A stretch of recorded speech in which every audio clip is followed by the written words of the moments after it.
Welcome to the No BS Spiritual Book Club's live streaming interview series, where leading new thought teachers, speakers, and authors share the intimate stories behind the 10 best spiritual books that inspired them the most on their spiritual journey. From well-known classics to hidden gems you might never have heard of, the No BS Spiritual Book Club saves you time and money by sharing reliable recommendations from those who've walked the path before you. The No BS Spiritual Book Club, the only No BS guide to the best spiritual books to inspire your own journey of self-discovery. Here's your host, founder of the No BS Spiritual Book Club, Sandie Sedgbeer. Hello and welcome. Joining me today to share her personal 10 best spiritual books is mystical physician, rock whisperer, international speaker and seminar leader, Dr. Christine Page, who's been a pioneer in the field of healthcare for over 45 years.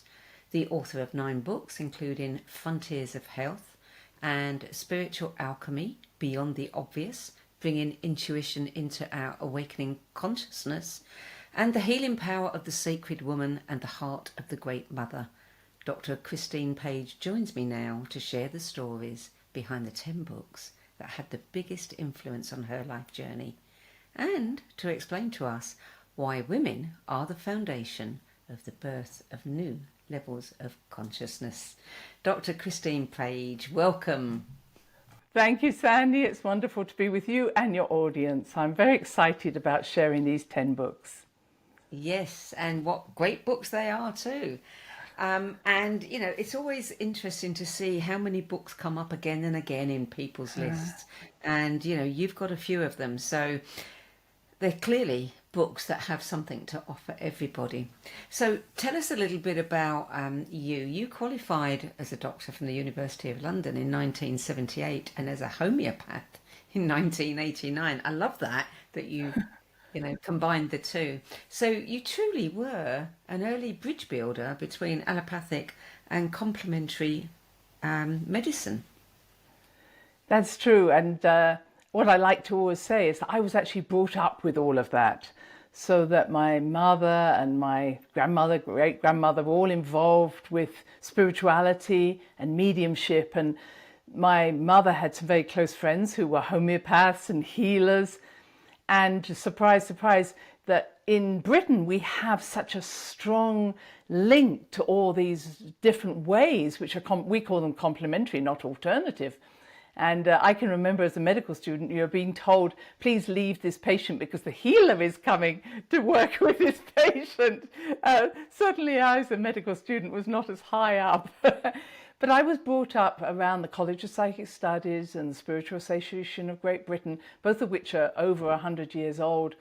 And my mother and I would go in on a Saturday afternoon and listen to someone talk. And it was often a channeler, or what we call a medium. And I say all of that because I recognized when I made this list of my 10 books that many of them were channeled. And my mother would always say, as would be my father, take what you believe from this and let go of the rest. We never were in a state where we'd say, oh, you've got to believe this one person. And we did the same with religion and politics and everything else. It was always like, if this resonates with you, go for it. If it doesn't, let it go. And I hope I use that same approach in my teaching and my care. So you've been quite, you at a probably early age was exposed to quite a few spiritual books then. Exactly. And I can remember von Daniken coming in, actually sitting in our sitting room and sharing how he thought the Nazca lines were runways for the ETs. And I was brought up with many of those spiritual books, but the list I have were, as you'd asked, were the ones that really had touched me probably in my later teens and early 20s, compared with probably everything as I'd been brought up with before that. So was it hard to pick just 10? That was not so difficult, because I will say I love books, and I have many, but every one of those books is my friend. I mean, I can go along my shelf and say, there's not a book here that I haven't read and gone back to. And I think that's the good thing about a book. If you read it and you never go back to it, it probably wasn't worth going to the first time. And so when I was going through this list, I saw that all the books I picked, and I rarely do this, but I had underlined words and really made a point of saying, that is a significant thing that I've just read. Yeah. So your first book is one that crops up again and again. It is Illusions, The Adventures of a Reluctant Messiah by Richard Bach, which was published in 1977.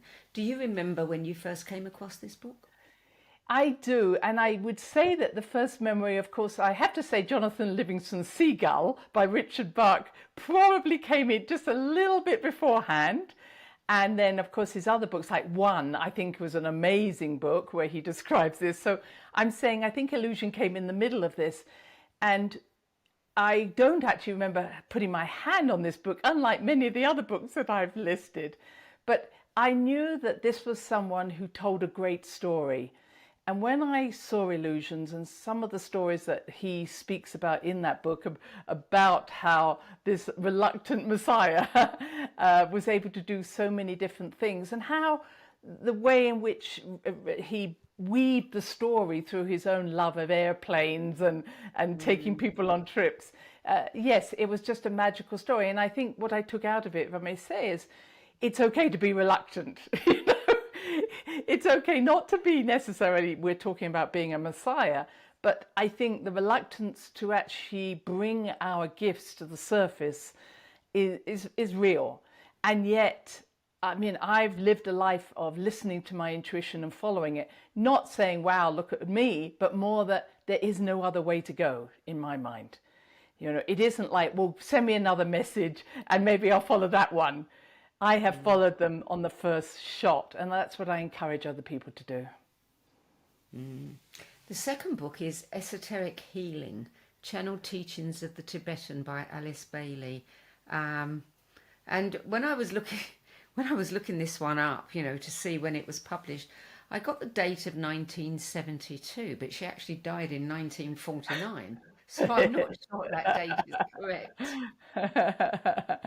And it's wonderful if anybody hasn't read Alice, I mean, obviously read her autobiography, or maybe it was a biography, but I think it was an autobiography.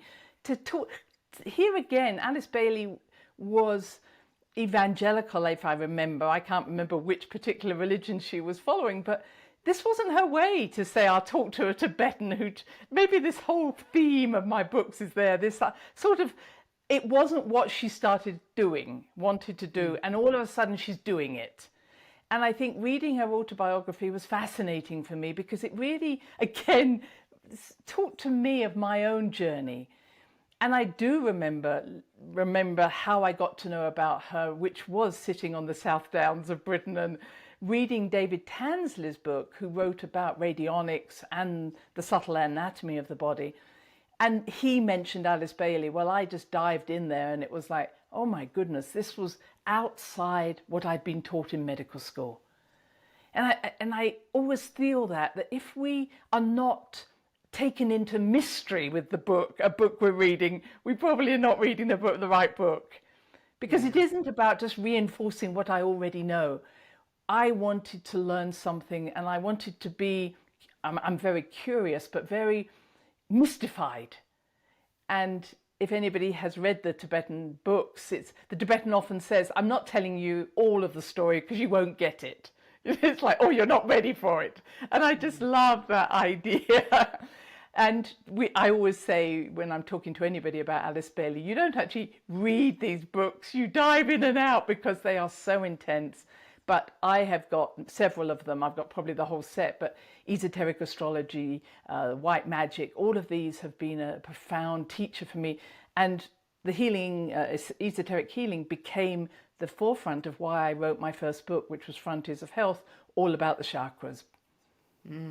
It's interesting. I mean, you just said that you really enjoyed reading her autobiography. And one of the things that I'm learning from this book club, you know, is people like you, guests who come on, that you don't share much of your stories in other interviews, but in these interviews you do. And it's fascinating for us to know about your journey and the books that guided you, so that because we can relate to a lot of that. Right. Well, I think, and I wrote in my small piece when there was an introduction you asked me to write, the story was, I think I was 5 or 6 years old, and the school report comes back and says Christine should read more. And of course, I was shocked. But what she was actually saying was Christine doesn't like reading in class. And that, what I realized, it's not just a shyness, although I was shy. I find when I'm looking at letters and words, I have difficulty making sense of them. But when I look at the big picture, I absolutely can remember everything. I have a photographic memory. So I don't like people ask me to introduce someone and I have to read out their qualifications. And I say, I'm not going to do that. That freaks me out, because I think I have a degree of dyslexia where I can remember anything, but just don't ask me to read it for word. Yeah. Book number 3 is another one that comes up frequently, Autobiography of a Yogi by Paramahansa Yogananda, published in 1946. Yes, and my friend who I was introduced to this book through, which she has just passed, which I was feeling that this was very appropriate. She was in her 90s, and she used to tell the story, because she was brought up in Hollywood and around LA, of meeting a young Yogananda in a garden. And I think just that connection, again, of a humility, a man with a story. And the beautiful thing about this book is his own story again, just as you mentioned, and his journey into his understanding of spirituality, especially Indian spirituality. And I think the character that I really loved was Babaji. And Babaji, this interdimensional being that went in and out of the world, and some of those stories about, well, this is going to happen anyway, don't interfere with karma, don't interfere with what's meant, but we can also, move it on quicker than we need to. But there are certain things we all have to go through in order for our soul to grow. Yeah, it's a wonderful book. I actually bought the CDs, and I think there was about 20 CDs in the set. It was so long, but I really enjoyed listening to it. Yes. It, gave it a whole other dimension. So book number 4, To Hear the Angels Sing. I don't know this one. An Odyssey of Co-Creation with the David Kingdom by Dorothy MacLean. I do know of Dorothy MacLean. This one was published in 1983. And I went to Findhorn in 1984, so it was just about that time. And I think everybody's had that experience, I always say, where someone says, have you read that book? You're sitting in another seminar on a plane or a train or whatever. And I have to say, at the time, there was a little bit of arrogance in me. They said, oh, I'm sure I have. Well, then I ran home and found I hadn't ever heard of Findhorn and really what was going on. And that was a good learning, not to be arrogant. But I think that, I'm sure, again, lots of your listeners will go along with the idea that sometimes we buy a book and we put it on the shelf. And then 5 years later, we see this book and we go, oh my goodness, this is the book. And it's just been waiting for us. Now, in my case, I went to Findhorn. I hadn't heard about Findhorn in that time. It just changed my life. The introduction week is an amazing week. Everybody should go on one. But it was like not just about growing large marrows or cabbages. It was about that connection and that communication with the nature kingdoms, which was so part of my upbringing, but I hadn't really put those 2 and 2 together. And when I read this book again, probably for this book club, I couldn't believe, as you said, it was published in the 80s, and I think she lived a good ripe age. But actually what she's teaching about is not about elementals and fairies. She's talking about consciousness and the diva kingdoms and how they create the etheric body for everything that's on this planet. I was just blown away again reading it recently. Yeah, fabulous book. Holographic Universe. This one comes up a lot as well. Michael Talbot. That's book number 5, and this one was published in 1991. So I can remember finding this book in a bookstore on the big island of Hawaii in Kona, and it was one of those books that just jumped out at you. And what I felt that this book was allowing me to remember who I was. There was so much in it that I didn't understand. Again, I think that's a great thing. My brain couldn't understand it, but my heart could. And I really enjoyed that. And, you know, I still go back to that book because it's just, again, got so much depth to it. Interesting, both Michael and David Tansley both died soon after writing these books of unusual cancers. And one thinks about these people, I'm sorry, you know, don't write a book, it's not going to kill you. But the fact is that both of them were meant to bring these books through. That clearly that was one of their missions.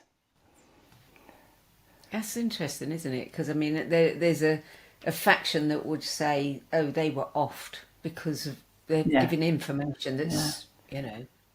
I think it was, they were, I mean, I have to say this was before those times that both of these died, and they, you know, I think there are other people who have, yes, they've had strange cancers, but these people dedicated their lives, if we're going to thank them that way for doing that.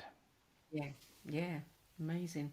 Book number 6 is Heaven's Mirror, Quest for the Lost Civilization by Graham Hancock, one of your heroes. And this was published in 1996. He's been at it a long time. He has, and I'm just watching the second series of Ancient Apocalypse, and I'm loving it. I think he's such a brave character. I've met him personally, I've travelled with him. Just someone who has taken beatings from archaeologists and other people who have called him a pseudoscience, and you know, it clearly comes through. But they also, of course, say he's racist, which, you know, is so ridiculous since he's married to this wonderful Indian lady, you know, and has been for a long time. It's just anything they can throw at him. And it's really a symbol of just how, well, for my part, he has really done this work. Because I was just listening, what was it? He'd been to Egypt 30 odd times and he's done this and done that. He doesn't just do it once and then come up with a theory. He goes back and back, and what he does is put together similarities. And I've just come back from Easter Island, which was wonderful seeing these Moai, but I could see similarities in Bolivia and Scotland and Greece and Göbekli Tepe, which I've visited. And it's like, why wouldn't you want to see these connections? You don't have to agree whether the date was this or this. What you need to say is, who are these people who could travel around the world with the same symbolism? Yes. Yeah, exactly. Exactly. You know, it always makes me laugh when people talk about pseudoscience. I mean, you know, the essence of a scientist is somebody who's curious and always looking, and always got an open mind. Yes. And yet, so often we see that they don't have such an open mind. Right. And, you know, science is to learn and is to grow and to know. And, you know, someone who, and I saw that in my own world, as a doctor, where someone would say, you don't believe that rubbish homeopathy. And I said, how can you watch people die and not think, is there something more I can do? To me, that's the limited mind of a scientist, where they don't care about the people they're trying to help, but more about their own ego, if I've got to say it that way. Yeah, very true. Book number 7, I loved this book. The Magdalene Manuscript, The Alchemies of Horus and the Sex Magic of Isis by Tom Kenyon and Judy Sion, published in 2002. This book took my breath away. I agree. And again, I had the privilege of meeting up with Tom and Judy and travelling with them down to south of France for the different sites that Mary Magdalene was said to be associated with. And again, Tom tells this story of, you know, that he's a psychologist, he's into the mind. He wasn't going to channel Mary Magdalene. I mean, he very much enjoys women. I mean, he's very faithful for the fact that he wants to promote women, but he wasn't going to do channeling. And it was almost like she said, you're not moving from this bedroom until you start this book. And, you know, she even said, do not change one word of the book. You know, you'd say, well, this sounds better. Nope. So this rhythm of the words and putting a book together is so important. And yes, it's a fabulous book.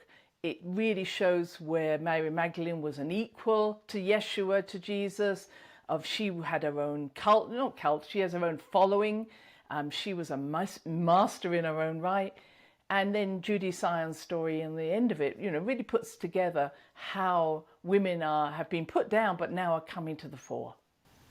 Yeah, which is, what you're writing about in your books. I hope so, because the truth is we were not always like this. And I think anybody who says women have never been empowered have never gone back longer than 3,500 years, where women were very powerful, and not powerful over, but with their sacred warrior partners. Yeah, I think people forget, we were designed to have this flow between us. Yes. We weren't designed to be like one another. No. And we were designed to complement one another. Yes. And I will say personally, I got to a stage where my guide said to me, "You've become too complete." In other words, you've actually married the male and female, and that finding a partner, which I did 20 years ago, a wonderful man, but he's complete. He literally allowed me to step more into the feminine so I could really grow there rather than trying to just keep that marriage within myself. Yeah. So book number 8, another one that I've read and really did make a big impact on me. I read it soon after it came out. The Only Planet of Choice. Oh, yeah. Essential Briefings from Deep Space, channeled by Phyllis Schlemmer and Paulden Jenkins. Yes. 1993, yeah. Amazing book. And again, a channeled book. I'm sorry, everybody. This is me and my channels. But the fact that it went on for, I think, a couple of decades, and Gene Roddenberry became part of this. So this was a group who contacted what they called the Nine, who were seen as galactic beings. I mean, again, you can choose how they speak about it. But really their wisdom about who are we and why are we here. And so Paulden and the others all asked the questions, and then they would bring the answers forward. And they did this for years.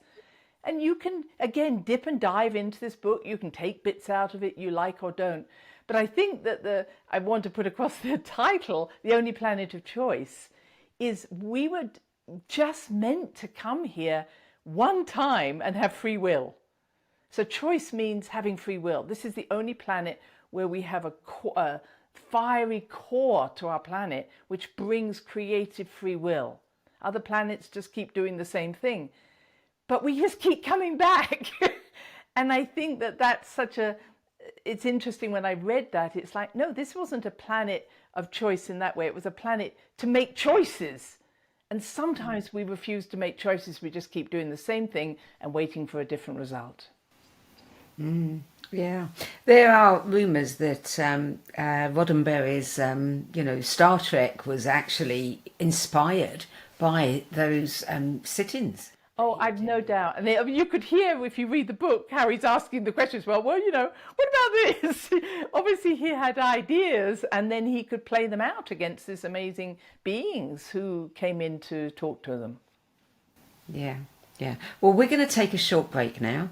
You're listening to a No BS Spiritual Book Club interview, and sharing the books that had the biggest influence on her life journey is mystical physician, international speaker, seminar leader and pioneer in the field of healthcare for over 45 years, Dr. Christine Page. We'll be back with more from Dr. Page after this break. Welcome to Om Times TV. Maya Angelou once said that there is no greater agony than bearing an untold story inside you. I'm Sandie Sedgbeer, and when I'm not hosting Om Times Media's flagship radio show What Is Going On and the No BS Spiritual Book Club, I help people share their untold stories. Books are my life, my joy and my passion, and there is no greater reward than helping aspiring writers get their books out of their heads and into the hands of those who are waiting to read them. If you feel that you have a book in you but don't know where to begin, visit Sedgbeer.com. Click on the Work With Me tab and find out how my experience helping others tell their stories might be just what you've been looking for. That's Sedgbeer.com, Sedgbeer.com.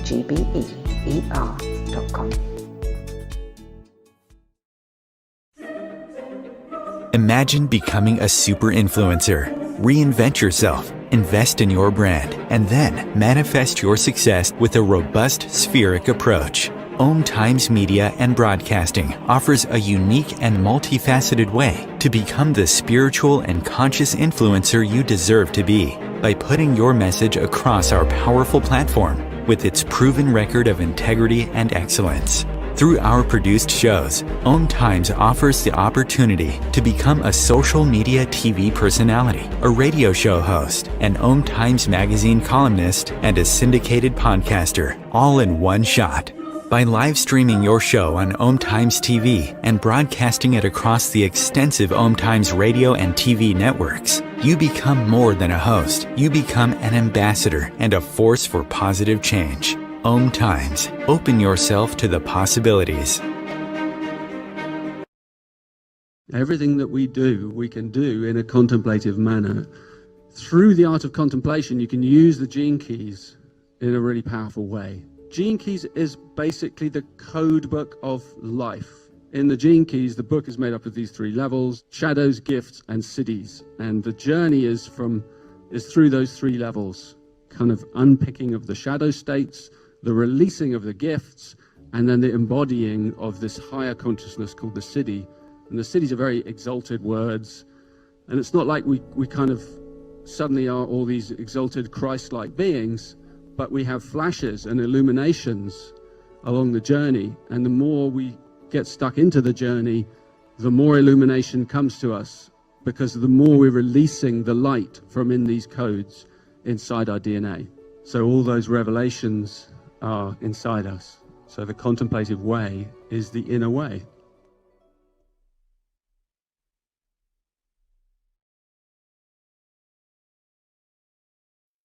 There are 16 million children struggling with hunger in America.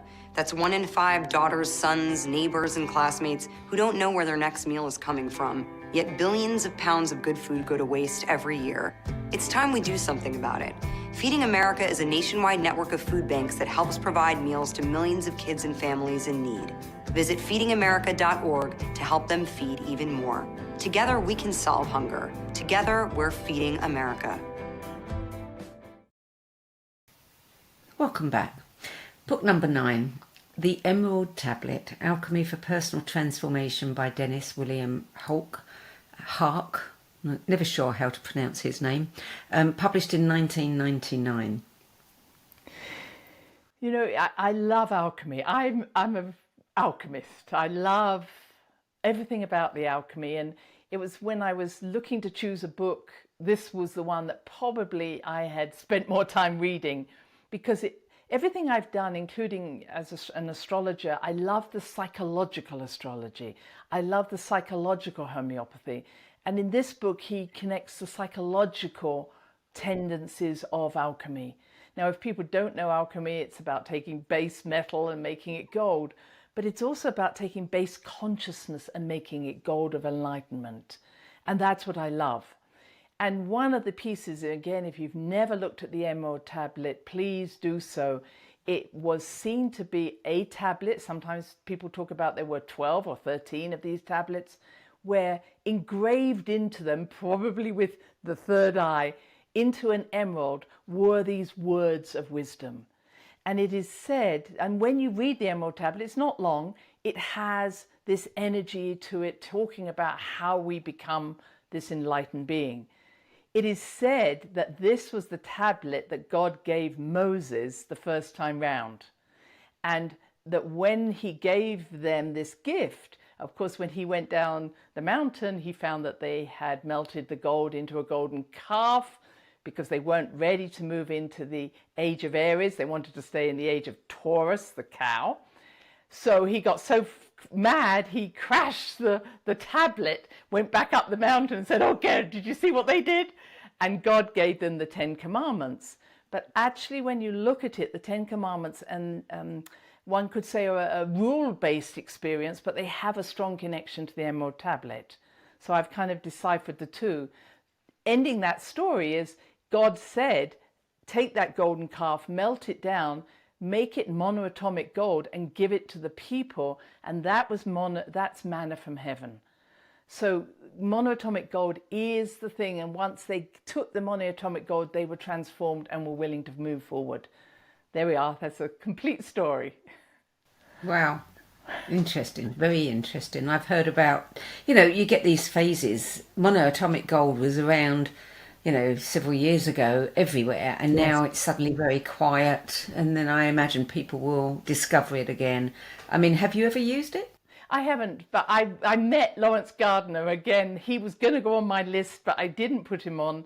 He came to the College of Psychic Studies. I think that a lot of the monoatomic gold, I'm sorry to be saying, is not real. But if you haven't read Lawrence Gardner's book about how he says that it wasn't supposed to be a temple, he took the real translations. It wasn't a temple on the hill, it was a workshop. And he sees everything, the Ark of the Covenant, being an arcing of this gold to make monoatomic gold. So I think we try and do it the quick way. Oh, just break it down. No. This is something about higher consciousness being able to work at that arc level to create something that is amazing. Well, you said something earlier that's intrigued me, so I'd like to take a couple of minutes to discuss it. You talked about psychological astrology and psychological homeopathy. And I'm not quite sure the context that you're using those, but I have certainly used homeopathy to change people's states of mind. Is that what you're talking about? It is. Could we use it for consciousness? It is. Homeopathy, as you may know, when we're learning it, it talks about the physical and the mentals. It doesn't talk about the spiritual, but you've got that context there. I was never interested in whether or not I could heal your knee of something. I was always more interested in the mentals, what was going on in your mind. And that to me was always much more symbolic of making true changes, spiritual changes. Homeopathy is one of those energy medicines that can only work when we are at a level where we are allowing it to work. In other words, if we're still stuck in our fear and survival mode, it won't work. Have I seen homeopathy changing? I think most of the spirit world, our spirit is there waiting for us. Changing our mind takes us there. So awakening that mind to think that there's anything else is part of, I think, our spiritual development. Interesting. So we come to book number 10, Shards of a Shattered Mirror by Daralanka, otherwise known as Bashar. And there were 2 books in the series. Book 1 was Cryptic and book 2 Nocturnal. These are fictional books, works of fiction, aren't they? They are, and I had to put him on the list because I'm sure a lot of your listeners have heard of Bashar, have followed his teachings, and I have been inspired by him for several years now. And I just had to find a book, and I've read those books, which talk about, a process of change, which cryptics, nocturnal, shape-shifting, I forget the last stage, but he's trying to, in his way, I think he's a filmmaker as well as a writer, he's trying to tell a story that can help us to understand these states. Yeah, and many people are doing this, they're fictionalizing because it's easier to digest, Yes. I think, and people are more willing to take it. Yes. Yeah. It is very hard, and we've been talking about writings and books, and I've been very aware of what does it mean to expand consciousness or change our consciousness, and it isn't just about knowing something; it's about embodying that knowing, expressing it. And I had a friend years ago who was a medium and had been doing that for 40 years, and he said, I see people coming in on one level of consciousness and going out on exactly the same consciousness, even though they're doing all this reading and spiritual processing, because they've never embodied their remembering. Yeah. And I'm very keen on how do we tell a story that will wake someone up to something that's been asleep inside us. Yeah. So we've finished with your 10 best. I want to talk about the healing power of the sacred woman and the heart of the great mother, because, this is the subject of our time, the rise of the feminine, etc. So what inspired you to write those books? Beyond my book list, you know, there's a part where you suddenly, not suddenly, but you slowly realize that the influence of your guidance is more feminine than it is masculine. I remember someone I went to as a medium saying, you do know, Mary Magdalene's the person who's guiding you more than Yeshua or Jesus. And I went, yeah. And, I've never really bothered who were my guides as long as they came in with good information. And it resonated with me. I did have a very strong upbringing of matriarchal women, both my great-grandmother, my grandmother, my mother, and the men who adored their women. And I think that's really important to know. But, excuse me, the inspiration of this book was from a medical point of view. I realized women have no idea about their body, no idea physically about it, how it runs through cycles, how it's supposed to tune in with the moon, and its spiritual and creative function. When I read that book, I came across something that I had never encountered before. And, I was expecting it to be a little bit on the woo-woo side. Forgive me for that. But very, very grounded, very practical, and a lot of research in there. But the thing that, it interested me, and I had to tell my daughter-in-law, and I've told her she's got to tell her daughter, was the part where you talked about menstruation and it being a time, people talk about cleansing, and, we had this whole thing in some, cultures where the women are shut away in tents and, they're dirty and they can't come out till they're clean again. But what you spoke about was a whole other kind of cleansing. It was in the menstruation that the woman was able to shed and cleanse her body of thoughts, experiences in the previous month, which kind of, I think it's a wonderful thing to be able to say to a young girl, look, this isn't just the curse. Yeah. This is an opportunity where you can actually let go of the things that have happened to you and have almost a clean slate. Right. And I've never heard that before. Well, thank you for that. I will say that I appreciate the meeting I had with a wonderful Native American who had not been indoctrinated with Christian beliefs, I have to say. And she gave me information about their rites of passage and how important this time was. And that they, even though she was a working woman, had 6 children, 6 boys and a husband. But during this time, she would take herself away from the men because she was so powerful. And I think that's another feature I put into the book, because during our menstruation, and it's interesting, we're talking on the new moon, which is also a very powerful time for women. This is a time where we are transforming, you could say, energy, emotions into blood in order to be shed. So it's this amazing ability. We take a few cells and we make a baby. That's amazing. But going the opposite direction, where we're breaking something down to shed it, is just as powerful. And she said, none of the men would want to be around me at this time. They would say, stay away, please go in your room. And I'm just going to tell this bit of the story, was that what the men did not want was her to make any food for them. And when I say that to women, they go, yay! But the men said, no, I won't eat the food that you've touched, because you're just putting back into the food I'm eating everything you're getting rid of for me. And so not only is it a process of our clearing ourselves, but women are transformers overall. I love you now, change. And that what we do is we take in a man or anybody around us energy and we get rid of it. We literally are vacuum cleaners for everybody's emotions that are stopping them living their lives. So it's so interesting. She kept telling us, like, you shouldn't be doing hairdressing, you shouldn't be doing massage, you shouldn't be touching people on the day, especially the first day of your period, because you're literally giving them all the energy that you're saying I'll get rid of.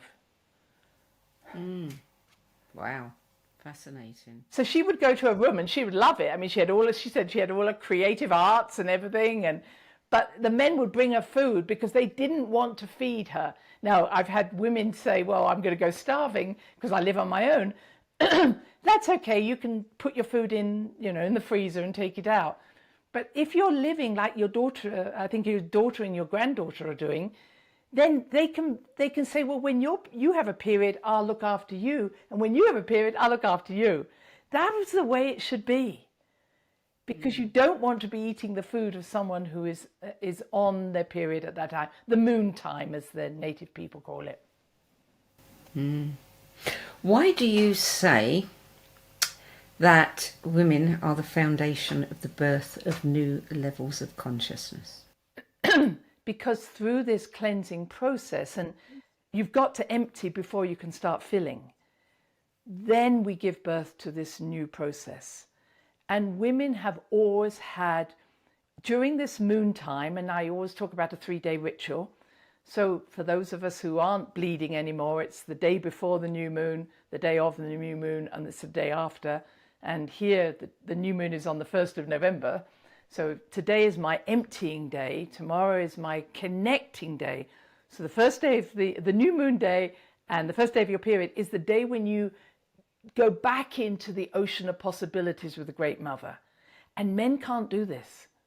So that ability to let go, it's not surrendering, but literally empty yourself of everything in the external world.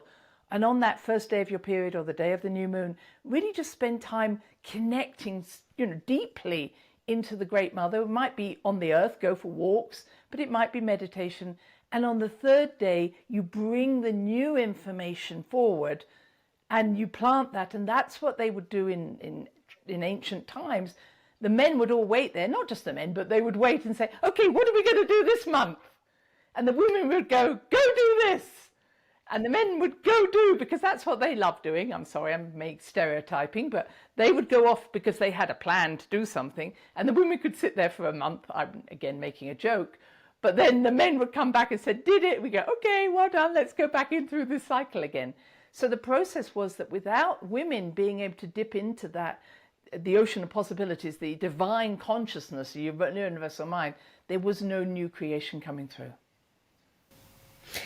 And don't men have an opportunity to shed the things that don't serve them anymore? It's not so easy, and it really is not part of their makeup. And last time we spoke about the women's work, it was through intercourse, making love, that women would, and again, it didn't only have to be, if we want to say through sex, but men could travel up the female ladder, serpent ladder, to reach the orgasm, which allowed them to make that connection. But that would, I'm sorry to say, men, it's only through the women doing the cleansing that you have that ability to climb. So I think that when women are seen as dirty, as you said, need cleansing, yes, we are doing the cleansing. And when women stop bleeding, that's it. And that's what I would say is, I mean, even as a postmenopausal woman, I can only do so much cleansing with my bit of water and putting my ideas onto the ground. The reason that we have, the one thing that every woman does is bleed. 40% of women don't have children, or I think 20% of 40-year-olds have not had children.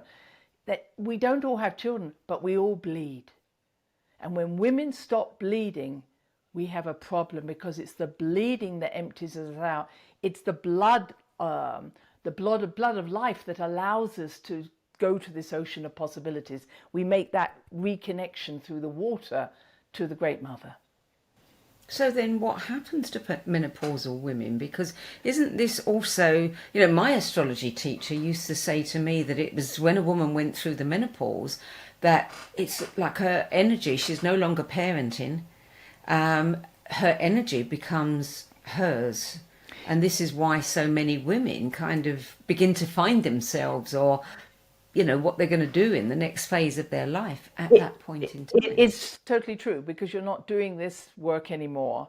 But it is so important for women to use those 3 days around the dark moon to do the cleansing and the clearing, because this is the work. And what I find is that once we go through the menopause, we don't have this physical grounding anymore. It's really important for postmenopausal women to learn to root themselves into that root chakra underneath our feet. That is so vitally important for us to connect to the dragon energy, to the creative energy of Mother Earth. I also say to women is, if you no longer have a period, then I have to say the letting go can come out in other forms that you might carry coming out your nose, or it might come out in a cough, or it might come out in diarrhea. You know, basically, if you don't let go, the body will do something for you. So learning to let go, again, it's no good going into the Great Mother full of ideas. This is what I want to get from it. You have to let go. And you have to be empty of our beliefs about why I'm here on earth or what I believe to be true. That's where we're full of ourselves. I'm here for a purpose. No, you're not. You know, you are this month, then you empty out and you find a new purpose. Is this why so many women are emotional and shed tears? Yes, it is. It is. Part of that is, you know, they're not, I'm sorry to say, but they're not understanding that they're psychic, but it's not about them being connected to everything. So I'm often having to say to women, just because you know what's good for your daughter or your son doesn't mean they want to hear it. And so this empathy is not always a good thing, because it's often that we're losing sight of ourselves and we're often stepping into someone else's life path, which is not appropriate. Yeah. So the women's mysteries that you share in those two books, I mean, are you following up with another book, or is that complete? I have a handbook of women's mysteries, which I published myself, which has the rituals in it, and there's a lot of we've done a lot of downloads that you can get on MP3 downloads of all the meditations. I also have the Women's Mysteries online course, as well as a handbook of women's mysteries, as well as a homework of women's mysteries. I've tried it in many different ways of saying, please, there's information there. If you like meditations or visual imageries, they're there. If you want to read something, it's there. And I can't do more than that. I've done many teachings on this, but we have to practice.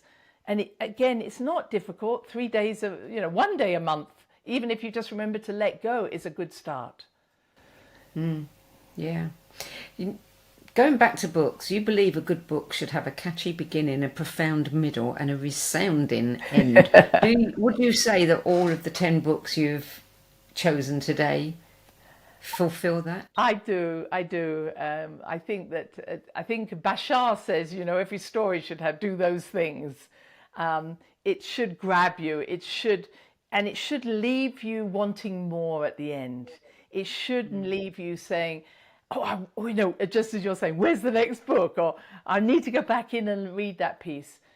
I personally, I think if you can read a book and you're saying, okay, this person now is making a book, putting several chapters in just to keep repeating something, I think that's not where we need to be. And I think that's why people are enjoying short podcasts, because they get all the information in a shorter way. Were there any books that you really struggled at having to leave out? I think I've cheated and added a few more of those as I went along. Some of the Alice Baileys, the Richard Bach books, the Lawrence Gardner book I would have definitely have put in. My husband said, aren't you putting that book and that book? I think I hope I put across my themes of loving the nature kingdoms, loving the sacred sites. I could have put more books on that. My alchemy. I tried to put, as a good Gemini, the range of interests that I have that are coming together. Yeah. So if you were a book, what words would be used on the cover to describe you and the contents?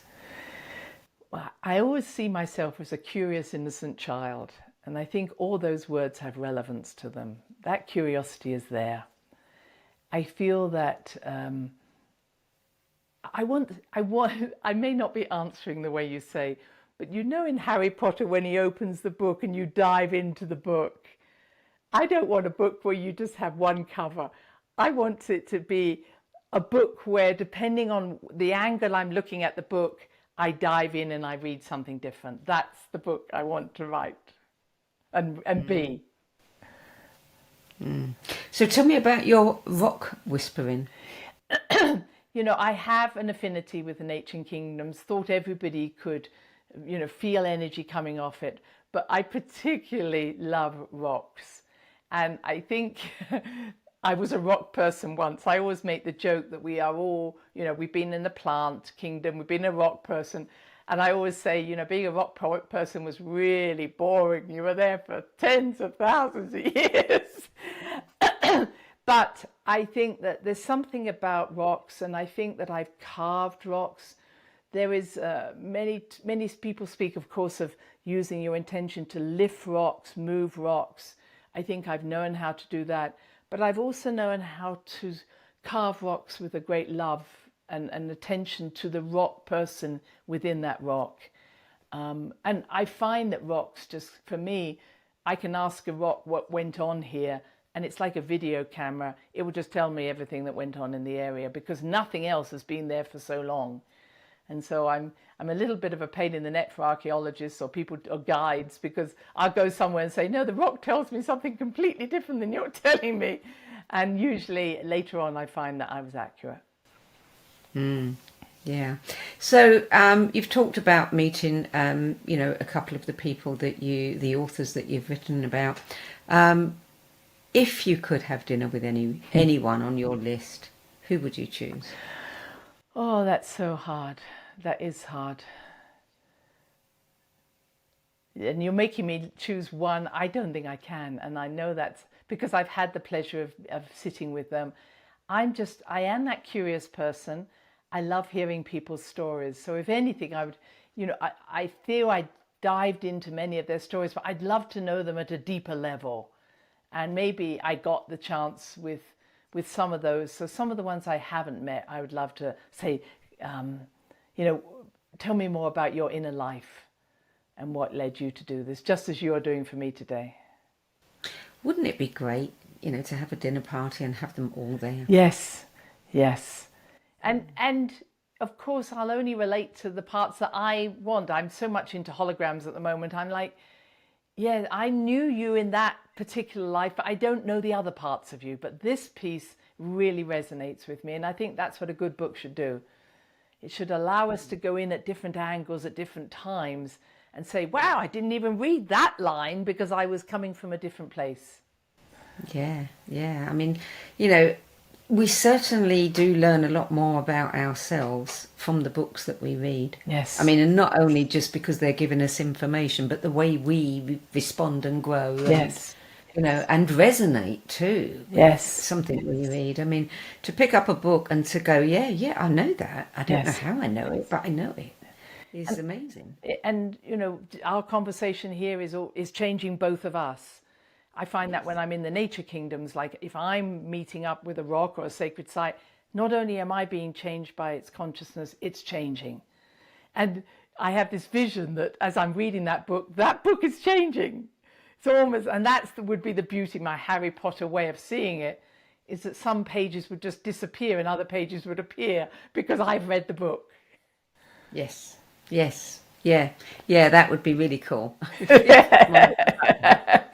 And I think it's why, you know, you and I might say, well, I love that page, and I'll go, I didn't even see that page. What page is that? Yeah. And that's the beauty of it. Yeah. Well, Christine Page, thank you for adding your 10 best list of spiritual books to the No BS Spiritual Book Club's library of recommendations. You know, what you and the other guests are doing is providing this incredible resource for people who are looking to grow and, you know, want some guidance along the way. So by sharing your list, you know, you're helping an awful lot of people coming after you. Thank you, Sandie, and thank you for the wonderful gift you give for me to share, and for everybody who's come on your show. So thank you, and for the listeners. Yeah. So you can learn more about Dr. Christine Page's books, private sessions, online courses, meditations, events and trainings at christinepage.com. This show is also available as a free downloadable podcast on the Home Times website and on Spotify, iHeartRadio, all the major podcast platforms as well. That's it for this week. I'm Sandie Sedgbeer, and I'll be back at the same time next week with another 10 Best interview for the No BS Spiritual Book Club. Till then, it's goodbye from me. And thank you again to Dr. Christine Page.